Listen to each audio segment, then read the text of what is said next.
नमस्कार मंडळी, मी डॉक्टर तनुजा वजूरकर, आरोग्यवर्धिनी उपकेंद्र तळेगाव या यूट्यूब चॅनलमध्ये आपल्या सर्वांचे स्वागत करते। आज आपण महिलांचे आरोग्य आणि त्यासंबंधी घ्यावयाची काळजी या विषयावरती चर्चा करणार आहोत। तर मंडळी, महत्त्व काय आहे महिलांच्या आरोग्याविषयी? आपण नेहमी पाहतो की सर्वच ठिकाणी महिलांच्या आरोग्याविषयी जास्त प्रमाणात बोलण्यात येतं। पुरुषांचे आरोग्य किंवा पुरुषांच्या आरोग्यविषयक समस्या याविषयी खूप काही चर्चा केली जात नाही, पण महिलांच्या आरोग्याला जास्त महत्त्व दिलं जातं। याचं कारण काय आहे? तर महिला ही त्या घराचा कणा असते। जरी ती नोकरी करणारी महिला असो किंवा गृहिणी असो, या दोन्ही महिला त्या घराचा कणा असतात।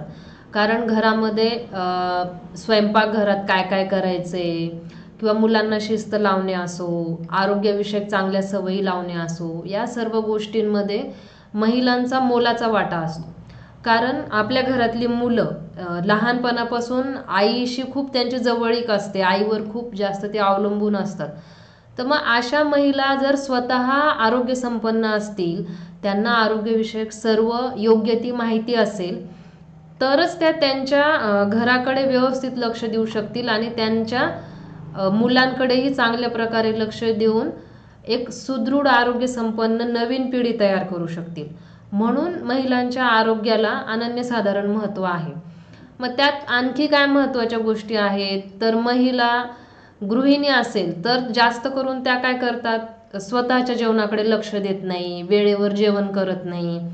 कारण त्यांना त्यांच्या मुलांचा डब्बा असतो, मिस्टरांचं जेवण असतं, डब्बा असतो, सासू सासऱ्यांच्या जेवणाच्या वेळा असतात। तर हे सगळं पाळताना काय होतं, त्या स्वतःच्या जेवणाची वेळ व्यवस्थित पाळत नाही आणि त्यामुळे अनेक आरोग्यविषयक समस्यांना त्यांना सामोरं जावं लागतं। त्या नेहमीच स्वतःकडे दुर्लक्ष करतात। कारण ज्या गृहिणी असतात ना, त्यांचा काय विचार असतो, मी तर आता घरातच आहे, त्याच्यामुळे मी जेवेल नंतर, किंवा थोडंफार कमी जास्त असेल तर ठीक आहे, असू दे, मला नसलं तरी चालेल। तर ह्या स्वतःकडे दुर्लक्ष करण्याच्या वृत्तीमुळे त्या महिलेचं आरोग्य हे खालावत जातं किंवा बिघडत जातं आणि मग उतार वयामध्ये तिला वेगळे वेगळे त्रास होतात, व्याधी होतात आणि मग पुन्हा घराचा जो कणा आहे, जी महिला आहे, तिची तब्येत बरी नसल्यामुळे मग पूर्ण घर अस्ताव्यस्त होऊन जातं।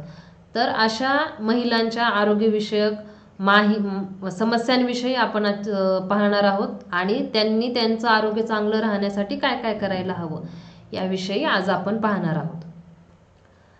तर महिलांनी नेहमी सकस आहार घेतला पाहिजे। कुठलीही महिला असो, लग्न झालेली किंवा न झालेली, लहान मुली किंवा वयस्कर महिला, सर्वांनी सकस आहार घ्यायला पाहिजे। तर सकस आहार म्हणजे काय? आपण घरात जो आहार घेतोय तो सकस आहार आहे, पण त्यात समावेश कशाचा असायला पाहिजे? तर प्रोटीन। तर वेगवेगळ्या डाळींमधून, सर्व प्रकारच्या ज्या डाळी आहेत त्यातून आपल्याला प्रोटीन मिळते, कार्बोहायड्रेट, विटामिन्स, मिनरल्स, कॅल्शियम, या सर्व गोष्टींनी परिपूर्ण असा आहार प्रत्येक महिलेने स्वतः पण घेतला पाहिजे आणि आपल्या कुटुंबियांना पण दिला पाहिजे। त्यानंतर आहारात आणखी काय कशाचा समावेश असायला पाहिजे? तर दूध, दुग्धजन्य पदार्थ म्हणजेच दही, ताक, तूप यांचा समावेश हा आहारामध्ये असायला पाहिजे। तर दुधामधून आपल्याला कॅल्शियम मिळतं, दुग्धजन्य पदार्थ, दह्यामधून पण कॅल्शियम आणि विटामिन बी मिळते। त्यानंतर मोड आलेले कडधान्य, यामध्ये प्रोटीनचं प्रमाण भरपूर असतं। त्यानंतर नाचणी किंवा बाजरी, यामध्ये काय आयरनचं प्रमाण चांगलं, लोहाचं प्रमाण चांगल्या मात्रेत असतं, ज्यामुळे की आपली रक्ताची कमतरता भरून निघायला मदत होते। त्यानंतर काय करायला नकोय महिलांनी? तर शिळं खाणं टाळायला पाहिजे। याचा अर्थ असा नाही की आपण जे काही शिल्लक राहिले अन्नपदार्थ ते फेकून द्यावेत, पण गृहिणी महिला जास्त करून काय करतात की शिळं काही उरलं असेल तर ते स्वतः एकटीच खात बसतात, किंवा ती महिला, तिची सासू, घरातल्या बायका ह्या जनरली काय करतात, ताजं जे आहे ते मुलांना, नवऱ्याला देणार आणि शिळं सगळं स्वतः खाणार। तर असं करण्यापेक्षा एकतर आपण बनवतानाच अंदाज घेऊन बनवायला हवं, आणि तरी जर का उरलंच तर काय करायला हवं, घरातल्या सगळ्यांनी ते समान प्रमाणात वाटून घेऊन संपून टाकलं पाहिजे, जेणेकरून काय एकालाच ते खावंही नाही लागणार आणि अन्न वायाही जाणार नाही. त्यानंतर डबा बंद पदार्थ. डबा बंद पदार्थ म्हणजे पॅक जे फूड येतं, जसं की कोल्ड ड्रिंक्स असतात, त्याच्यानंतर पॅकेजिंग पीठ असतं आपलं रेडीमेड पीठ, किंवा फास्ट फूड, ते पिझ्झा वगैरे असे पदार्थ खाणं टाळलं पाहिजे, कारण हे आरोग्याच्या दृष्टीने चांगले नाहीत. त्यामध्ये कुठलंच पोषण मूल्य नसतं, त्यांनी फक्त पोट भरतं, पण आपल्या शरीराला आवश्यक असणारे जे प्रोटीन, विटामिन, मिनरल हे आहेत ते मिळत नाहीत आपल्याला. त्यानंतर बऱ्याच महिलांना सवय असते की एकदाच कणिक तिंबून ठेवायची, फ्रीजमध्ये ठेवायची आणि लागेल तसं पोळ्या करायच्या. तर हे करणे योग्य नाही, कारण एकदा तो पदार्थ पाण्यात भिजवला, कणिक भिजवली की त्याच्यामध्ये जी फर्मेंटेशनची प्रोसिजर आहे, आंबण्याची जी प्रक्रिया आहे ती सुरू होते आणि मग त्याच्यामध्ये बॅक्टेरिया, व्हायरस वाढू शकतात. आजारपणाला निमंत्रण दिल्यासारखीच ती एक गोष्ट आहे. त्यामुळे शक्यतो उरलेले पदार्थ फ्रीजमध्ये ठेवून खात राहणं ही एक चुकीची सवय आहे, तर ते टाळायला पाहिजे. त्यानंतर आता वजनाचं जर पाहिलं तर बऱ्याचशा महिलांमध्ये वजन जास्त आहे, मग ते डाएट करून कमी करायचं. त्यानंतर डाएट करण्यासाठी मग कोणी जेवतच नाही, उपाशी राहायचं किंवा कमी जेवण करायचं, किंवा गुगलवर, यूट्यूबवर वेगळे वेगळे डाएट प्लॅन शोधायचे आणि ते फॉलो करायचे ब्लाइंडली. तर हे बिलकुल चांगलं नाही आहे. जर कोणाचं वजन जास्त असेल तर त्यांनी वजन कमी करण्यासाठी आहार तज्ज्ञ यांचा सल्ला घेतला पाहिजे आणि त्यानंतरच वजन कमी करण्यासाठी आहार तज्ज्ञ काय करतात की तुमचं वजन आणि उंची याचा ताळमेळ बसवून उंचीनुसार तुमचं वजन किती असायला हवं याचं कॅल्क्युलेशन करून ते तुम्हाला एक आहाराचा मेनू तयार करून देतात, डाएट प्लॅन तयार करून देतात. आणि त्या प्लॅनप्रमाणे जर का तुम्ही काम केलं तुमचं वजन कमी करण्यावर, तर वजन तर कमीच होतं, पण तुम्हाला आरोग्यविषयक समस्या निर्माण होत नाही. जर अयोग्य पद्धतीनं आपण वजन कमी करण्याचा प्रयत्न केला तर वजन कमी होतं, पण थकवा, मरगळ, त्यानंतर प्रोटीन, विटामिन, मिनरलची कमतरता, त्या कमतरतेमुळे होणारे वेगवेगळे आजार या सगळ्यांची सुरुवात होते. त्यामुळे वजन कमी करताना तज्ज्ञ व्यक्तीचा सल्ला हा घेतलाच पाहिजे. तर हा आहे आपला वजन आणि उंचीनुसारचा चार्ट आहे की तुमची उंची किती आहे त्यानुसार वजन किती असायला हवं. त्याच्यात आपण पाहू शकतो मेल आणि फिमेल, स्त्री आणि पुरुषांचं वजनाचं प्रमाण दिलेलं आहे. तर बघा 4 फूट 6 इंच जर उंची असेल एखाद्या महिलेची तर तिचं आयडियल वेट हे 28 ते 35 किलो या दरम्यान असायला हवं. थोडंसं मागे पुढे चालेल 1-2 किलो, पण या रेंजमध्ये जर वजन असेल तर काय होईल, आरोग्यविषयक समस्या ह्या त्या महिलेला उत्पन्न होणार नाही. तर जनरली 20 वर्षाच्या पुढच्या ज्या मुली आहेत, महिला आहेत, त्यांची किमान 5 फुटापर्यंत उंची असते.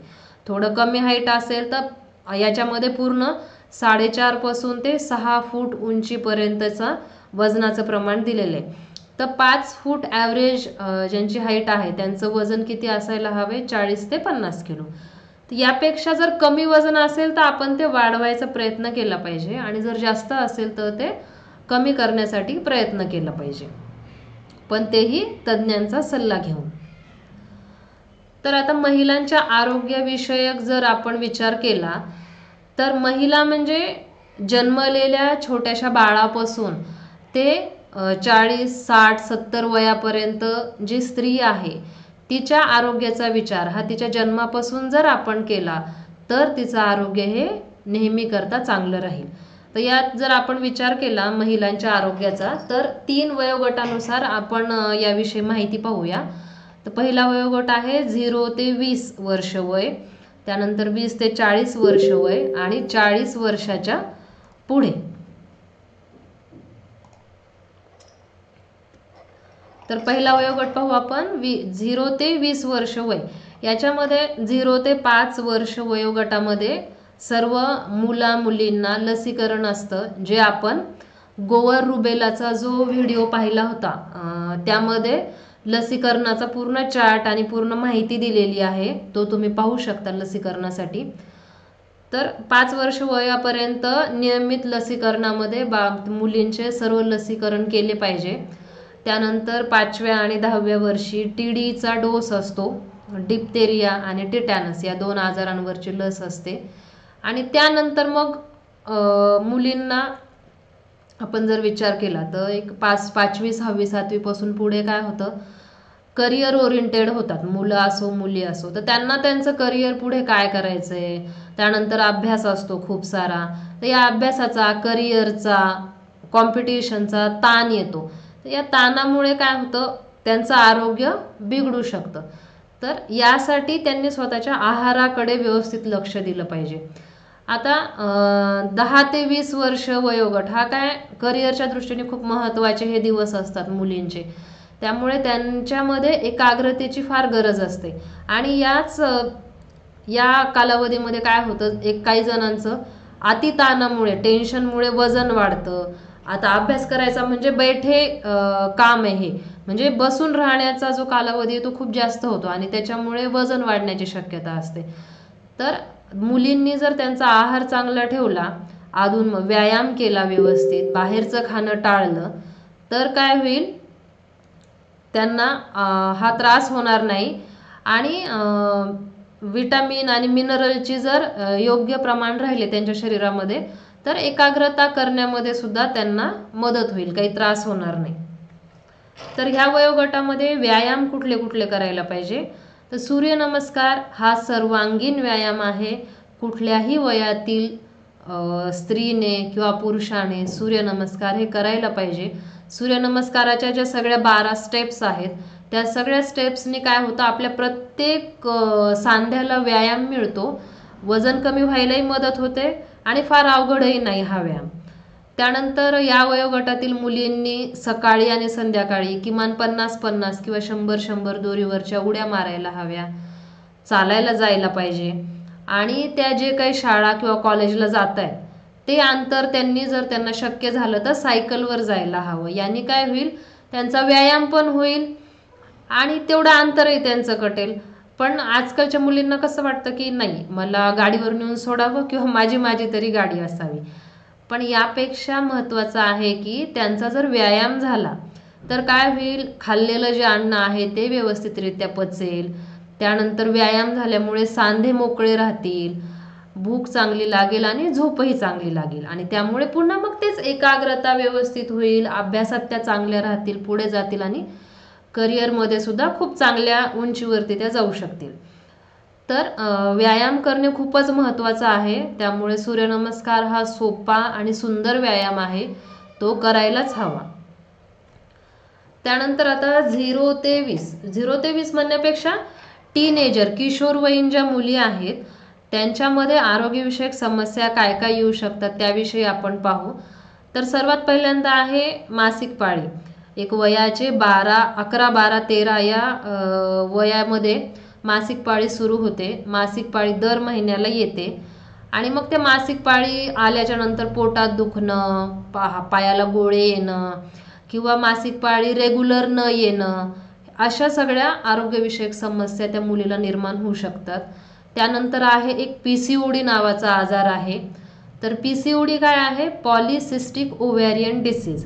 याच्यामध्ये काय होतं, त्या मुलीची जी ओव्हरी आहे, बीजकोश जो आहे, त्याच्यामध्ये पाण्याने भरलेल्या गाठीसारख्या छोट्या छोट्या गाठी तयार होतात आणि त्यामुळे मग पुन्हा पाळी वेळच्या वेळी येत नाही, वजन वाढतं, सुस्ती वाढते. तर हे सगळे त्रास होऊ शकतात. तर ह्या दोन्ही त्रासांवर उपाय हा आपण स्वतः घरच्या घरी करण्यापेक्षा स्त्रीरोग तज्ज्ञांचा व्यवस्थित सल्ला घ्यावा. त्यानंतर त्यांनी सांगितलेल्या तपासण्या व्यवस्थित कराव्या आणि मग यावर उपचार घ्यावे. PCOD आणि मासिक पाळीच्या ज्या काही समस्या आहेत त्या खूप छोट्या समस्या आहेत, त्याच्यावर आपण नक्कीच म्हणजे उपचारांनी त्यांना बरं करू शकतो. पण तज्ज्ञांचा सल्ला घेऊनच ह्या गोष्टी करायला हव्या. तर PCOD काय आहे बघा, सिम्पटम्स ऑफ PCOD. PCOD मध्ये काय काय त्रास होतो, तर इरेग्युलर किंवा मिसिंग पिरियड्स, म्हणजे अनियमित येणारी पाळी किंवा येतच नाही पाळी, ती पाळी येण्यासाठी गोळ्या घ्याव्या लागतात. त्यानंतर आहे सिव्हिअर ॲक्ने, पिंपल पुरळ जे आहे ते जास्त येतं, चेहऱ्यावरती येतं, पाठीवरती येतं, गळ्यावरती येतं. त्यानंतर आहे फिलिंग फटीग, म्हणजे थकवा आल्यासारखं जाणवत राहतं सतत. त्यानंतर हाय टेस्टेस्टेरॉन लेवल, जे पुरुष हार्मोन जे आहेत त्याची लेवल ही स्त्रियांमध्ये वाढायला लागते. स्किन डिस्कलरेशन, त्वचेचा कलर काळवंटतो. हेअर थिनिंग, म्हणजे केस पातळ व्हायला लागतात. मूड स्विंग्स, म्हणजे चिडचिडेपणा होतो, मध्येच राग येतो, मध्येच ठीक वाटतं. त्यानंतर ओव्हॅरियन सिस्ट, म्हणजे बीजकोशामध्ये गाठी तयार होतात पाण्याच्या छोट्या छोट्या. वेट गेनर, ओबेसिटी, म्हणजे वजन वाढतंय, पाळी रेग्युलरली येत नाही, हार्मोनच्या लेवल कमी जास्त होतात, त्यामुळे वजन वाढतं. आणि ॲबनॉर्मल फेशियल हेअर, तर जसं आपण पाहिलं की टेस्टेस्टेरॉन लेवल, पुरुष हार्मोन जे आहेत त्याची लेवल वाढते आणि त्यामुळे त्या स्त्रीमध्ये पुरुषांप्रमाणे थोडीशी केसांची वाढ जास्त व्हायला लागते. तर PCOD हा आजार जो आहे तो बऱ्याचदा ज्या मुलीचं वजन जास्त आहे तिला PCOD होण्याचं शक्यता जास्त असते, किंवा ज्यांचं लाईफस्टाईल जी आहे ती हेल्दी नाही आहे, ज्या कधीच व्यायाम करत नाही, सतत त्यांचं बैठे काम चालू असतं किंवा खूप मानसिक ताणाखाली असतात, त्यांना PCOD होण्याचं प्रमाण जास्त असतं. त्याचप्रमाणे जे फास्ट फूड खातात नेहमीच, समोसा, वडापाव, पिझ्झा किंवा असं बाहेरचं अन्न, कॅन्टीनचं जे अन्न आहे ते जे नेहमी ज्यांच्या आहारामध्ये येतं, तर त्यांच्यामध्ये PCOD होण्याचं प्रमाण हे जास्त आहे. तर अशासाठी एक्सरसाइज हे खूपच सुंदर रिझल्ट देणारं औषध आपण म्हणू शकतो. तर इथं आपण काही आसनं बघू शकतो. पद्मासन, त्यानंतर शलभासन, भुजंगासन, त्यानंतर विपरीत शलभासन आणि मकरासन.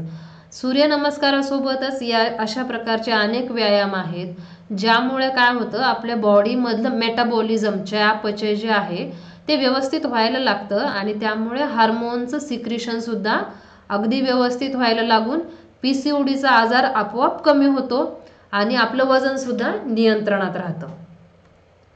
तर हे सूर्यनमस्काराच्या वेगळ्या वेगळ्या स्टेप्स आहेत की कशा प्रकारे सूर्यनमस्कार केला जातो, त्याच्या ह्या वेगवेगळ्या स्टेप्स आहेत. तर सूर्यनमस्कार हा, जसं मी आधीच म्हटलं की सर्वांगीण व्यायाम आहे, कुठल्याही वयोगटामध्ये लागू होतो आणि त्याचे रिझल्ट सुद्धा खूप छान आहेत. 5 पासून सुरुवात करून आपण रोज 20-25 सूर्यनमस्कार अगदी सहज करू शकतो. पूरक आहार, 20 वयोगटापर्यंतच्या ज्या मुली आहेत त्यांनी आपण आधी पाहिल्याप्रमाणे सकस बॅलन्स्ड डाएट, ज्यामध्ये प्रोटीन, विटामिन, मिनरल हे सर्व गोष्टी व्यवस्थित येतील असा सकस आहार घ्यायला हवा. तर आता तुम्ही म्हणाल की प्रोटीन, विटामिन, मिनरल्स म्हणजे नेमकं काय घ्यायला हवं, तर आपल्या रोजच्या आहारामध्ये पोळी, भाजी, भात, वरण हे यायलाच हवं. पोळी आणि भाजीमधून आपल्याला विटामिन्स मिळतील वेगवेगळे. पोळी, वरण आणि भातामधनं आपल्याला प्रोटीन मिळतील. डाळींमध्ये भरपूर प्रमाणात प्रोटीन असतात आणि जे एकदल धान्य आहेत जसं की तांदूळ, गहू यातूनही आपल्याला प्रोटीन मिळतं. त्यासोबत आपल्या रोजच्या जेवणामध्ये एखादा चमचा तूप असायला हवं, जेणेकरून आपल्याला फॅट्स मिळतील ज्याच्यामध्ये भरपूर एनर्जी असते. त्यानंतर लिंबू अर्धे फोड तरी असायला हवी, जेणेकरून आपण जो आहार घेतोय ज्याच्यामध्ये लोह किंवा इतर गोष्टी आहेत त्यांचं पचन व्हायला मदत होईल. आणि रोजच्या जेवणामध्ये कुठल्याही एक सकाळच्या किंवा दुपारच्या वेळेला एखादं सीझनल, त्या ऋतूप्रमाणे येणारं फळ असायला हवं. भाज्यांमध्ये सर्व प्रकारच्या भाज्या आपण खाल्ल्या पाहिजेत. तर हा झाला आपला सकस आहार. घरचा आहार हा नेहमी सकस आहार आहे. त्यानंतर विटामिन D3 हे आपल्यामध्ये असायला हवं, घ्यायला हवं आपण. कॅल्शियम आणि विटामिन D3. तर कॅल्शियम आपल्याला दूध, दही, तूप यातून मिळतं आणि विटामिन D3चं सप्लिमेंटही आपण घेऊ शकतो. किंवा सकाळच्या कोवळ्या उन्हात जर सूर्यनमस्कार केले रोजचे तर आपोआप आपल्या त्वचेखाली विटामिन D3 तयार होतं. त्यानंतर एक वयाच्या 15-16व्या वर्षी डिप्थेरिया आणि टिटॅनसची लस घ्यायला हवी. आणि इथून पुढेही दर 3-4 वर्षी महिलांनी DTची लस घ्यायला पाहिजे. कारण आपण रोजच्या कामामध्ये हाताला कुठं ना कुठं काहीतरी लागतं, त्याच्यामुळे ही लस घेतलेली नेहमीसाठी चांगली. आणि ज्या मुलीचं आता वर्षभरात लग्न होणार आहे अशा मुलींनी रुबेलाची लस घ्यायला हवी. कारण काय आहे, जर एखाद्या मुलीला रुबेला आजार असेल तर अशा मुलीला प्रेग्नन्सीमध्ये खूप सारे प्रॉब्लेम येऊ शकतात. जास्त वेळा अबॉर्शन होणे किंवा बाळामध्ये जन्मजात व्यंग असणे, हे प्रकार जर रुबेला आजार असेल तर होऊ शकतात. तर असं काही होऊ नये म्हणून लग्नाच्या एक 7-8 महिने अगोदरच रुबेलाची लस घ्यायला हवी. त्यानंतरचा वयोगट आहे 20 ते 40चा वयोगट. तर सर्वच वयोगटामध्ये आपल्याला सकस आहार हा घ्यायचाच आहे. तर सकस आहार हा घेतला पाहिजे, त्याच्याविषयी आपण आधी पाहिलंय. त्यानंतर 20 ते 40 वयोगट म्हणजे हा जवळपास लग्न झालेला आणि जिथे आता मुलं बाळ होणार आहेत, रिप्रोडक्टिव्ह एज ग्रुप ज्याला आपण म्हणतो की यांना आता 1-2 मुलं होतील, असा हा वयोगट आहे. तर या वयामध्ये सकस आहार हा खूप गरजेचा आहे. त्यानंतर गरोदर असताना दुग्धजन्य पदार्थ जास्त प्रमाणात घ्यायला हवी, जेणेकरून आईला कॅल्शियमची जी कमतरता आहे ती भरून निघते आणि ते बाळासाठी खूप चांगलं असतं. आणि ऋतूनुसार सीझनल फळं जी आहेत ती खायला हवी. जसं आपण आता पाहतो की हिवाळा आहे पण तरी सुद्धा आता टरबूज विकायला आलेले असतात. तर हे सीझनल फळ नाही झालं. टरबूज हे उन्हाळ्यातच खायला हवे किंवा आंबे हे उन्हाळ्याच्या दिवसातच खायला हवे. तर ते ऋतूनुसार येणारी जी फळं आहेत ती आपण घ्यायला हवी. त्यानंतर व्यायाम. तर 20 ते 40 वयोगटात जर ती महिला गरोदर असेल तर गरोदरपणाचे पण साधे साधे व्यायाम असतात. त्यानंतर रोज चालायला जाणे, प्राणायाम करणे आणि सूर्यनमस्कार करणे. जर लहानपणापासूनच सूर्यनमस्कार करायची सवय लागली तर आपण नेहमीसाठी तो करू शकतो आणि खूप छान व्यायाम आहे. आणि गरोदरपणात व्यायाम करू नये असं म्हणतात, पण तसं नाहीये. एक साधे साधे व्यायाम ज्याने आपली एक्सरसाइज होईल असे व्यायाम गरोदरपणामध्ये आपण करू शकतो. याच्या पुढचा जो आपला व्हिडिओ असणार आहे तो गरोदरपणाविषयीच असणार आहे. तर त्याच्यामध्ये आपण पाहू की गरोदरपणामध्ये कुठले कुठले व्यायाम आपल्याला करता येतात. त्यानंतर आहे आरोग्य समस्या. आता 20 ते 40 वयोगटामध्ये मुख्य आरोग्य समस्या आहे ॲनिमिया, म्हणजे रक्ताचं प्रमाण कमी असणे, रक्तामध्ये हिमोग्लोबिन कमी असणे. तर ह्याचं मुख्य कारण काय आहे, जे आपण पहिल्यांदाच पाहिलं की महिला स्वतःच्या आहाराकडे व्यवस्थित लक्ष देत नाही. तर त्यामुळे काय होतं, रक्ताचं प्रमाण कमी होतं आणि ॲनिमिया हा आजार होतो. त्यामुळे मग थकवा येणे, सतत चिडचिड होणे, मोठ्या आवाजाचा त्रास होणे, सारखं सारखं असं झोपून राहावंसं वाटणे किंवा थोडंसं काम केलं तरी थकून जाणे. तर हे सगळे काय ॲनिमियामुळे होणारे त्रास आहे. तर याच्यासाठी काय आपल्या आहाराकडे जर व्यवस्थित लक्ष दिलं आणि जे पूरक आहार जो आहे, सप्लिमेंट जे आहे ते जर आपण व्यवस्थित घेतलं तर आपल्याला ॲनिमियाचा त्रास होणार नाही. त्यानंतर उच्च रक्तदाब. तर गरोदरपणामध्ये हा त्रास होऊ शकतो. गरोदरपणाच्या शेवटच्या तिमाहीमध्ये 6व्या, 7व्या, 8व्या महिन्यामध्ये आपल्याला उच्च रक्तदाबाचा त्रास होऊ शकतो. त्याच्यानंतर मग ह्याच उच्च रक्तदाबामुळे गरोदरपणात पायावर सूज येणे ही गोष्ट पण होऊ शकते. तर म्हणून गरोदरपणात सुद्धा नियमित तपासणी केली पाहिजे. पहिल्या तिमाहीत जसं आपल्याला कळलंय की आपण गरोदर आहोत तर लगेचच जाऊन आपल्या जवळच्या सरकारी दवाखान्यामध्ये गरोदरपणाची नोंदणी करायला हवी. त्यानंतर महिन्याच्या महिन्याला BP, शुगर, बाळाची योग्य वाढ होते आहे की नाही याची तपासणी करायला जायलाच पाहिजे. आणि शेवटचे 2 जे महिने आहेत, 8वा आणि 9वा महिना, या महिन्यामध्ये तर दर 10 दिवसाला त्या महिलेने आपली BP, शुगर आणि बाळाच्या योग्य वाढीची तपासणी करायलाच पाहिजे, जेणेकरून पुढे चालून जे काही कॉम्प्लिकेशन होणार आहेत तर ते आपल्याला लवकर समजतील आणि त्याच्यावर लवकर उपचार केला जाईल. त्यानंतर आहे पूरक आहार. तर आपल्या नेहमीच्या सकस आहाराच्या सोबतच आपल्याला काही ॲडिशनल गोष्टी, म्हणजे आता गरोदर असताना ती जी माता आहे तिला स्वतःसाठी तर खायचं आहेच आहे, पण त्यासोबतच तिच्या बाळाची तब्येत चांगली राहावी म्हणून पण काही पूरक आहार घेणं गरजेचं आहे. कारण कसं आहे, आपल्या शरीरामध्ये लिव्हरमध्ये लोह किंवा इतर विटामिन मिनरल हे स्टोअर केले जातात. पण काय होतं, गरोदरपणामध्ये आपल्याला त्या सर्व गोष्टींची जास्त प्रमाणात गरज पडते. मग आपलं शरीर काय करतं, जर आपण घेतलं नाही तर काय होईल. म्हणजे काही काही बायकांचं म्हणणं असतं की आम्हाला काही त्रास नाही, मग आम्ही गोळ्या का घ्यायच्या. तर याचं कारण असं आहे की आपल्या शरीरात जे रिझर्वायर असतात, जे स्टोअर केलेली जी गोष्ट असते लोह किंवा विटामिन्स, हे आपल्या बाळासाठी वापरले जातात. पण मग त्याचा जो स्टोरेज आहे आपल्या शरीरातला तो हळूहळू कमी होत जाऊन डिलिव्हरीच्या वेळेस जर रक्तस्राव झाला तर ती महिला लवकर तिला म्हणजे आपल्याला बाहेरून रक्त द्यावं लागू शकतं किंवा बाळाचं शेवटी मग बाळाचं वजनच वाढत नाही, बाळाची योग्य वाढ होत नाही. तर या सर्व गोष्टी टाळण्यासाठी वेळेत आपण पूरक आहार जे काही सप्लिमेंट आहे ते घ्यायला हवं. तर गरोदरपणामध्ये लोहयुक्त गोळ्या ह्या सगळ्या सरकारी दवाखान्यातून किंवा जर तुम्ही खाजगीत दाखवलं तर खाजगीतही ते लिहून देतात. तर तुमचा जर हिमोग्लोबिन 11पेक्षा जास्त असेल तर रोज 1 लोहयुक्त गोळी आणि कमी असेल तर रोज 2 लोहयुक्त गोळ्या घ्यायलाच पाहिजे. तर ह्या कधी घ्यायच्या, जेवणानंतर 2 तासांनी घ्यायच्या. याच्याविषयी आणखी डिटेल आपण गरोदर माता तपासणी किंवा गरोदर मातेचा आरोग्याचा जो पुढचा व्हिडिओ येणार आहे त्यामध्ये आपण ह्या गोळ्या कशा घ्यायच्या, कुठल्या वेळेवर घ्यायच्या, त्याच्यासोबत काय काय घ्यायला हवं याविषयी आपण सविस्तर माहिती पाहू. तर गरोदरपणामध्ये लोहयुक्त गोळ्या, त्यानंतर पहिल्या तिमाहीमध्ये फोलिक ॲसिडच्या गोळ्या, दुसरी तिमाही म्हणजे 5व्या महिन्यापासून कॅल्शियमच्या गोळ्या, लोहाच्या गोळ्या, त्यानंतर प्रोटीन पावडर दुधात मिसळून हे घ्यायला हवं आहाराच्या सोबत. आणि त्यासोबतच टीटीचे 2 डोस 1 महिन्याच्या अंतराने 2 डोस टीटीचे घ्यायला हवे. तर हे झालं गरोदर महिलांसाठी.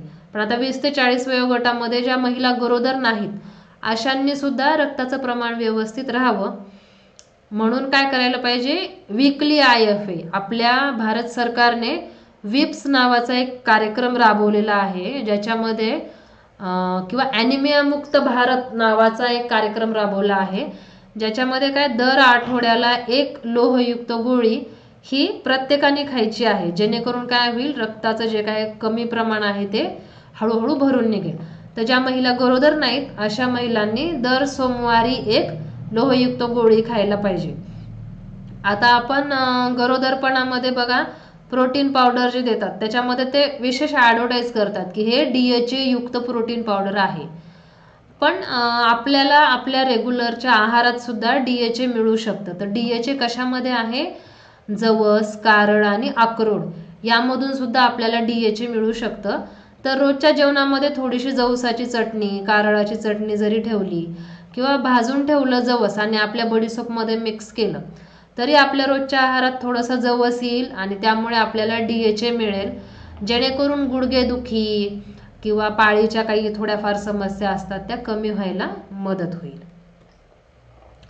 त्यानंतर 20 ते 40 वयोगटामध्ये कुठल्या आरोग्य समस्या येतात ते पाहू. तर मुख्य बऱ्याच जणांना आजकाल भेडसावणारी जी समस्या आहे ती आहे वंध्यत्व.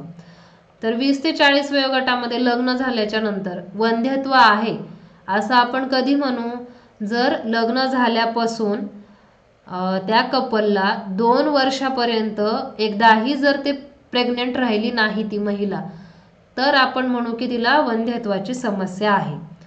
तर वंध्यत्व असेल तरी त्याच्यावरती ट्रीटमेंट नाही आहे असं काही नाही. जर का इन्फर्टिलिटी आहे, वंध्यत्व आहे, तर तज्ज्ञ डॉक्टरांचा, स्त्रीरोग तज्ज्ञांचा सल्ला घेऊन त्यांनी सांगितल्यानुसार तपासण्या आणि गोळ्या औषधं जर घेतली तर वंध्यत्व हे निवारण करता येऊ शकते. त्यासाठी योग्य सल्ला घेणे महत्त्वाचं आहे. त्यानंतर आहार. तर आता विटामिन E हे आपल्या प्रजनन संस्था जी आहे, गर्भाशय जे आहे त्याच्या उत्तम आरोग्यासाठी महत्त्वाचं आहे. तर आहारामध्ये विटामिन Eचा समावेश असावा किंवा विटामिन Eच्या कॅप्सूल आधनमधनं घेणं हे सुद्धा आपल्या प्रजनन संस्थेच्या आरोग्यासाठी चांगलं आहे. त्यानंतर व्यायाम. तर PCOD सारखा आजार असेल किंवा वजन जास्त असेल ज्यामुळे की वंध्यत्व आलंय, तर वजन कमी करण्यासाठी व्यायाम हा आपण करायला पाहिजे आणि योग्य तज्ज्ञांचा सल्ला घेऊन वंध्यत्वावरती उपचार हे आपण करायला हवे. तर आता पुढचा वयोगट आहे आपला 40 वयाच्या पुढे. तर 40च्या पुढे 60-70 ज्या पुढच्या ज्या महिला आहेत त्यांच्या जवळपास एकसारख्याच आरोग्य समस्या असतात. तर 40 वयोगटाच्या पुढे काय होतं, एकतर 40-45 ह्या वयोगटाच्या पुढे पाळी जाण्याचं सुरू होतं. त्यामुळे पाळी जाण्याच्या किंवा रजोनिवृत्तीच्या ज्या समस्या आहेत त्या सुरू होतात. तर याचा आपल्याला जास्त त्रास होऊ नये म्हणून आहारामध्ये काय असायला पाहिजे, संपूर्ण आहार म्हणजे सकस आहार आपला. पुन्हा तेच की प्रोटीन, विटामिन, मिनरल युक्त असं आपलं जेवण असायला हवं, ज्यामध्ये भात, भाजी, पोळी आणि वरण हा सगळा आहार जर आपण योग्य प्रमाणात आहार घेतला ना व्यवस्थित, की कुठल्याही आरोग्य समस्या आहे आपल्याला 85 ते 90% वेळेला आपल्याला कुठलाही आजार होत नाही. पण आहारामध्ये जर आपल्या काहीतरी फॉल्ट असेल तर मग कुठला ना कुठला आजार हा आपल्याला होतोच. तर तेच पुन्हा प्रोटीन, कार्बोहायड्रेट आणि फॅट्स युक्त आहार असायला हवा. 40च्या पुढे जरी ती महिला असेल तरी तिने दुग्धजन्य पदार्थ घ्यायला हवे. आजकाल कसं असतं ना की म्हणजे प्रत्येकाला सवय असते, सकाळी एकदा चहा, दुपारी एकदा चहा, संध्याकाळी एकदा चहा. तर चहामध्ये, त्या चहा पावडरमध्ये जे ॲसिड्स असतात त्यामुळे ॲसिडिटी होते, पुन्हा त्याची आपल्याला सवय लागते. पण त्यापेक्षा जर आपण दूध घेतलं तर आपल्याला कॅल्शियम मिळतं. दूध हे रेचक आहे, म्हणजे आपलं पोट साफ व्हायला मदत होते. त्याच्यामुळे कॉन्स्टिपेशनचा जो आजार आहे तो सुद्धा कमी होतो. दुधामुळे मन शांत होतं, झोप लागायला मदत होते. त्याच्यामुळे दूध हे खूप चांगला आहार आहे, चहापेक्षा तर खूपच चांगला आहे. त्याच्यानंतर मग पुन्हा 40च्या पुढे जरी वय असेल तरी रेग्युलरली व्यायाम करणं, चालायला जाणं, सूर्यनमस्कार करणं, प्राणायाम करणं हे करायला हवं. प्राणायामामध्ये पण अनुलोम विलोम प्राणायाम करा, भस्त्रिका करा, यांनी फायदाच होईल आपल्याला. त्यानंतर आरोग्य समस्या. तर 40च्या पुढच्या महिलांमध्ये जसं आपण आता म्हटलं रजोनिवृत्तीचा हा काळ आहे, त्यामुळे रजोनिवृत्तीशी संबंधित ज्या काही आरोग्य समस्या आहे त्यांना या महिलांना सामोरं जावं लागतं. तर रजोनिवृत्ती जशी जशी जवळ येते तसं तसं त्याची पाळी अनियमित होते, पाळीमध्ये त्रास होतो. तर रजोनिवृत्ती म्हणजेच मेनोपॉज याची जी लक्षणं आहेत तिला आपण 3 भागात डिवाइड करू शकतो. एक आहे प्री मेनोपॉझल सिम्पटम्स, त्यानंतर पेरीमेनोपॉझल सिम्पटम्स आणि पोस्ट मेनोपॉझल सिम्पटम. तर प्री मेनोपॉझल म्हणजे पाळी जाण्याच्या, रजोनिवृत्ती होण्याच्या अगोदरचा जो काही 1-1.5 वर्षाचा काळ आहे, त्या काळात काय होतं, कधी कधी त्या स्त्रीला 2-3 महिन्याला पाळी येते, कधी कधी एकाच महिन्यात 2दा पाळी येते. जर उशिरा पाळी आली तर अंगावरचं जास्त जातं, ब्लिडिंग जास्त होते. त्यानंतर हार्मोनची लेवल कमी जास्त झाल्यामुळे चिडचिडेपणा होतो, लहान सहान गोष्टीवरती राग जास्त येतो. तर हे सगळे प्री मेनोपॉझल सिम्पटम्स आहेत. त्यानंतर पेरीमेनोपॉझल म्हणजे मेनोपॉज जवळ जेव्हा आलाय तेव्हाही पुन्हा पाळी अनियमित येते आणि हॉट फ्लशेस म्हणजे ती स्त्री शांत जरी बसलेली असली किंवा झोपलेली असली तरी अचानक दरदरून घाम येतो, गरमी होते आणि नंतर 10-1 मिनिटांनी आपोआपच घाम येणं बंद होतं आणि गारवा जाणवतो. म्हणजे थंडीचे दिवस असो की उन्हाळ्याचे दिवस असो, त्या स्त्रीला अचानक खूप गरमी होते आणि दरदरून घाम येतो, तिचे हृदयगती वाढते. तर हे हॉट फ्लशेस आहे. तर हे पेरीमेनोपॉझल आणि पोस्ट मेनोपॉझल या काळामध्ये हा त्रास होतो. तर आपल्याला मेनोपॉज आलाय हे कसं ओळखायचं, हॉट फ्लशेसचा त्रास होणे, अचानक घाम येणे, अचानक गरमी होणे, असा त्रास होणे आणि अनिद्रा म्हणजे झोप अनियमित होणे, रात्रीचं झोप येणार नाही लवकर किंवा अचानक जाग येणार, रात्री अचानक खूप घाम येणार आणि 6 महिन्यापेक्षा जास्त दिवसापर्यंत पाळी आली नाही असं जर झालं तर त्याला आपण म्हणायचं की रजोनिवृत्ती आली आहे. तर आता हे जे पोस्ट मेनोपॉझल वेळ आहे, रजोनिवृत्ती आल्याच्या नंतर सुद्धा जे स्त्रीमधले जे हार्मोन आहे ते तयार होणं बंद होतं आणि त्यामुळे सुद्धा अनेक आरोग्यविषयक समस्या निर्माण होतात. तर आता पाळी ज्यांना चालू आहे अशांना पाळीमुळे होणारे फायदे काय काय आहेत, तर पाळीमध्ये काय होतं, एक मासिक रक्तस्राव झाल्यामुळे आपल्या शरीरातील अशुद्धी किंवा रक्तस्राव झाल्यामुळे काय होतं, तेवढं नवीन रक्त तयार होतं आपल्या शरीरामध्ये. आणि त्यामुळे होणारे फायदे काय आहे की आपल्याला स्त्रियांना ज्यांना पाळी चालू आहे अशांना हृदयविकार होण्याचे प्रमाण हे फार कमी असते. तर तेच पाळी संपल्याच्या नंतर रजोनिवृत्तीच्या नंतर त्यांना हृदयविकार होण्याचं प्रमाण किंवा चान्सेस हे जास्त असतात. त्यानंतर पक्षाघात, तर जसं आताच म्हटलं आपण की दर महिन्यात एक फ्रेश नवीन रक्त तयार होतं, त्यामुळे पॅरालिसिस होण्याचं प्रमाण हे पाळी चालू असलेल्या महिलेमध्ये फार कमी असतं. तर पाळी बंद झालेल्या महिलेमध्ये पक्षाघात होण्याचं प्रमाण हे थोडं जास्त असतं. त्याचप्रमाणे मेंदूचे विकारही पाळी चालू असलेल्या महिलांमध्ये लवकर होत नाहीत. उच्च रक्तदाबाचा त्रास सुद्धा पाळी चालू असताना होण्याची शक्यता फार कमी असते. आणि हाडांचा ठिसूळपणा, आपले जे पाळी रेग्युलेट करणारे जे हार्मोन आहे इस्ट्रोजन आणि प्रोजेस्ट्रॉन, तर यातल्या इस्ट्रोजनमुळे काय होतं, आपल्या हाडांमध्ये कॅल्शियम डिपॉझिट होण्याचं, कॅल्शियम त्यामध्ये भरल्या जाण्याचं प्रमाण हे नॉर्मल आणि व्यवस्थित चालू असतं. पण जेव्हा इस्ट्रोजन कमी होतो, रजोनिवृत्तीच्या नंतर इस्ट्रोजन कमी झाला की हाडांमध्ये कॅल्शियम डिपॉझिट होण्याचं प्रमाण कमी झाल्याने हाडं ठिसूळ होतात. त्यामुळे पाळी चालू असणारी महिला जर पडली किंवा हातपाय लचकला तर तिच्यामध्ये लवकर फ्रॅक्चर होत नाही. पण तेच पाळी बंद झालेली जी महिला आहे, थोड्या वयस्कर महिला, त्या पडल्या किंवा थोडंसं कुठे काही लागलं तर लवकर फ्रॅक्चर होतं.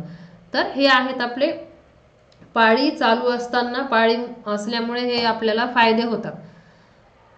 तर पाळी बंद झाल्यानंतर काय काय त्रास होतो, तर तो हृदयाचे विकार, पक्षाघात, मेंदूचे विकार, उच्च रक्तदाब आणि हाडं ठिसूळ होण्याचं प्रमाण हे वाढतं. तर जेव्हा हे ज्या 40 ते 40च्या पुढच्या ज्या महिला आहेत त्यांनी पाळी जाण्याच्या वयामध्ये किंवा पाळी गेल्याच्या नंतर त्यांना जर काही त्रास असतील तर त्यांनी रेग्युलरली त्यांच्या तपासण्या करून घ्यायला पाहिजे. तसं तर आपण आपल्या रक्तदाबाविषयक व्हिडिओमध्ये पण पाहिलं होतं की 30 वयाच्या पुढील प्रत्येक व्यक्तीने, स्त्री पुरुष कोणीही असो, त्यांनी दरवर्षी त्यांचं BP, शुगर, रक्ताचं प्रमाण, उंचीनुसार वजन व्यवस्थित आहे का याची तपासणी दर वर्षाला एकदा करायलाच हवी. तर तसंच पाळी अनियमित झाली तर अनियमितपणासाठी स्त्रीरोग तज्ज्ञांचा सल्ला घेऊन त्यावर उपचार करायला हवा. CBC म्हणजे कंप्लीट ब्लड काउंट करून त्यामध्ये आपलं रक्ताचं प्रमाण किती आहे, त्यानंतर जर कमी असेल रक्ताचं प्रमाण तर त्यामध्ये कुठल्या विटॅमिनची कमतरता आहे का, लोहाची कमतरता आहे का हे पाहायला हवं. त्यानंतर सोनोग्राफी करून आपल्या गर्भपिशवीवर काही प्रॉब्लेम आहे का, गाठी आहेत का किंवा ओव्हरीला काही प्रॉब्लेम आहे का याची तपासणी करून घ्यायला पाहिजे. त्यानंतर पॅप्समियर आणि VIA तपासणी. तर पाळी गेल्याच्या नंतर काय होतं, गर्भपिशवीचं मुख किंवा स्तनांचा कॅन्सर होण्याचे चान्सेस वाढतात. तर अशा वेळेमध्ये किंवा पाळी गेल्याच्या नंतर महिलांनी पॅप्समियर आणि VIA टेस्टिंग या तपासण्या वर्षातून एकदा तरी करायला हव्यात. तर यामध्ये काय असतं की गर्भाशय मुखाच्या ठिकाणच्या पेशी ज्या आहेत त्या तपासणीसाठी घेतल्या जातात आणि मग त्या पेशींमध्ये काही प्रॉब्लेम आहे का, म्हणजे योग्य आहेत की त्याच्यामध्ये कॅन्सर होण्यासारखं काही बदल घडलेला आहे याची तपासणी केली जाते. जर ही तपासणी आपण रेग्युलरली केली तर काय होईल, जर त्याच्यामध्ये काही बदल असले तर आपल्याला लवकर कळेल. पहिल्या स्टेजमध्येच जर आपल्याला कॅन्सर कळाला तर आपण त्यावर योग्य उपचार करू शकू आणि आपला तो जो कॅन्सर आहे तो आपल्या शरीरात इतर ठिकाणी कुठेही पसरणार नाही. तर त्यामुळे महिलांनी 40च्या पुढच्या महिलांनी पॅप्समियर आणि VIA तपासणी ही करून घ्यायला पाहिजे. तसंच जर स्तनांमध्ये कुठे गाठ आहे असं जर का जाणवलं तर लवकरात लवकर स्त्रीरोग तज्ज्ञांकडून ती गाठ तपासून घेऊन त्यावर उपचार करायला हवा. त्यानंतर पूरक आहार, तर आपल्या रेग्युलर सकस आहाराच्या सोबतच 40च्या पुढच्या महिलांनी कॅल्शियमच्या गोळ्या घ्यायला हव्यात. त्यानंतर विटॅमिन D3च्या गोळ्यासुद्धा घ्यायला हव्या. त्यानंतर प्रोटीन पावडर, आपल्या आहारामध्ये एकतर प्रोटीन पावडर दुधामध्ये टाकून घ्यायला हवं, किंवा आपल्याला जे डाळी आणि इतर गोष्टींमधून प्रोटीन मिळतं ते योग्य प्रमाणात घ्यायला हवं. त्यानंतर ऋतूनुसार फळे पालेभाज्यांचा आपल्या आहारात समावेश असायला हवा. जर रजोनिवृत्तीचा काही त्रास असेल, हार्मोनल लेवल कमी जास्त असल्यामुळे हॉट फ्लशेस किंवा झोप न येणे किंवा इतर आणखी त्रास याचं प्रमाण खूप जास्त असेल, तर हॉर्मोन रिप्लेसमेंट थेरपी नावाचा उपचार असतो, तो सुद्धा आपण तज्ज्ञांच्या सल्ल्याने करू शकतो. आणि त्यासोबतच इतर काही औषधी जर तज्ज्ञांच्या सल्ल्याने घेतल्या तर आपल्याला रजोनिवृत्तीने जे काही आरोग्यविषयक समस्या आहेत त्या येणार नाहीत. तर हे आपण पाहिलं महिलांच्या आरोग्यविषयक सगळी माहिती. तर याच अनुषंगाने आता आहे मकर संक्रांतीचा सीझन सुरू आहे. तर मकर संक्रांतीचं औचित्य साधून आमच्या उपकेंद्र तळेगावमध्ये महिला आर्थिक विकास महामंडळ लोकसंचालित साधन केंद्र बीड या महिला बचत गटांनी महिला आरोग्य तपासणीचे शिबिर ठेवले होते. यामध्ये त्यांचे जिल्हा समन्वयक चिंचोलीकर सर, त्यानंतर राणी मोकाशी मॅडम आणि सविता आवटी मॅडम यांनी मदत केली. तर आमच्या उपकेंद्रामध्ये पिंपरगव्हाण गावामध्ये आम्ही जवळपास 100 महिलांची आरोग्य तपासणी, यामध्ये BP, शुगर, त्यानंतर त्यांचं रक्ताचं प्रमाण, किडनी फंक्शन टेस्ट, त्यानंतर थायरॉईडचं प्रमाण, त्यांची वजन उंची मोजून त्यांचं BMI काढण्यात आला. त्यानुसार कुणाला वजन कमी करण्याची गरज आहे, कुणाला थोडंसं वाढवण्याची किंवा आहे त्याचं मेंटेन करण्याची गरज आहे, याविषयी सल्ला देण्यात आला. तसेच त्यांना आरोग्यविषयक काही समस्या असतील तर त्याचं पण मार्गदर्शन करण्यात आलं. तर 2 गावांमध्ये हे कॅम्प झाले, एक पिंपरगव्हाण आणि दुसरा होता पालवण. तर आरोग्यविषयक प्रत्येक महिलेला त्यांच्या आरोग्यविषयक काही समस्या असल्या त्यांचं पर्सनल काउन्सिलिंग सुद्धा या शिबिरांमध्ये आम्ही केलं. त्यासोबतच जिजाऊ माता जयंतीचं औचित्य साधून लहान मुलींची आरोग्य तपासणी करून त्यांनाही काही औषधोपचाराची गरज असेल तर तो पुरवण्यात आला. तर महिलांनो, हा व्हिडिओ तुम्हाला कसा वाटला याविषयी चॅटबॉक्समध्ये नक्की कमेंट करा. या व्यतिरिक्त सुद्धा तुम्हाला आणखी काही प्रश्न असतील तर ते तुम्ही चॅटबॉक्समध्ये खाली कमेंटमध्ये टाकू शकता.